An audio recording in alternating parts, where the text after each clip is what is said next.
Super star Rajinikanth அவர்கள் தற்போது Jailer 2 படப்பிடிப்புல படு பிஸியாக இருந்தாரு. சமீபத்துல பாத்தீங்கன்னா திடீர்னு கிளீன் ஷேவ் பண்ணிட்டாரு. செய்தி என்ன அப்படின்னு கேட்டா, சூப்பர் ஸ்டாருடைய ஜெயிலர் 2 படப்பிடிப்பு முடிவடைந்து விட்டதாம். இதனிடையில தற்போது அவருடைய 174வது படம், அதாவது ரஜினி சாரும் கமல் சாரும் இணைந்து நடிக்க போற படத்துடைய ப்ரோமோ ஷூட் நடந்திருக்கா. இதனால் நெல்சன் திலீப்குமார் அவர்கள் தான் கேட்கிறார் அப்படின்றது நமக்கு முன்னாடியே தெரிந்த விஷயம் தான். ஜெயிலர் 2 படத்தை அடுத்து இந்த படத்தையுமே அவர் தான் கேட்கிறாரு. இந்த படத்தை பாத்தீங்கன்னா ரெட்ஜின் மூவிஸ் நிறுவனம் இன்பன் உதயநிதி அவர்கள் இந்த படத்தை இயக்குறாரு. நேத்து கூட இந்த படத்துடைய ஒரு போஸ்டர் ஒன்று வெளியாச்சு. இதனடுத்து இன்று மதியம் படத்துடைய அப்டேட் வழியாகவும் சொன்ன போதிலுமே ரஜினி சார் கமல் சார் ஆகிய 2 பேருடைய கையை மட்டும் புகைப்படம் எடுத்து அந்த போஸ்டரை வெளியிட்டாங்க. இதனடுத்து நாளை தான் இந்த படத்துடைய ப்ரோமோக்கான அறிவிப்பு வெளியாக இருக்கா. பொதுவாகவே ஒரு நடிகருடைய படங்களுடைய அப்டேட்டுகள் வெளியானாலே அதனை திரையரங்குகளில் வைத்து செலிப்ரேட் பண்ணுவது தற்போது வழக்கமாக ஆகிவிட்டது.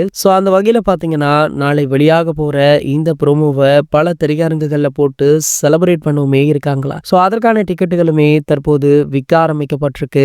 மேலும் இந்த ப்ரோமோ திரையரங்குகள்ல வேற லெவல்ல இருக்கும் அப்படின்றதுனால பல ரசிகர்கள் தற்போதே டிக்கெட்டுகளை வாங்கி தள்ளுறாங்க. மேலும் பாத்தீங்கன்னா கண்டிப்பாக தியேட்டர் செலிப்ரேஷன் வேற லெவல்ல இருக்கும் அப்படின்றதுல எந்த ஒரு மாற்று கருத்துமே கிடையாது. இந்த ப்ரோமோ வீடியோவுக்கு மேலதாளம் அப்படின்னு தற்போது செலிப்ரேஷன் மோட்ல ரஜினி சார் கமல் சாருடைய ரசிகர்கள் களமிறங்கிட்டாங்க. பல வருடங்கள் கழித்து 2 பேருமே ஒன்றாக ஸ்கிரீன்ல என்ட்ரி ஆகுறாங்க. கண்டிப்பாக வேற லெவல்ல இருக்கும் அப்படின்றதுல எந்த ஒரு மாற்று கருத்துமே கிடையாது. இது போன்ற செய்திகளை பத்தி நீங்க உடனே தெரிஞ்சுக்க நம்மளுடைய சேனலை மறக்காம சப்ஸ்கிரைப் பண்ணிக்கோங்க.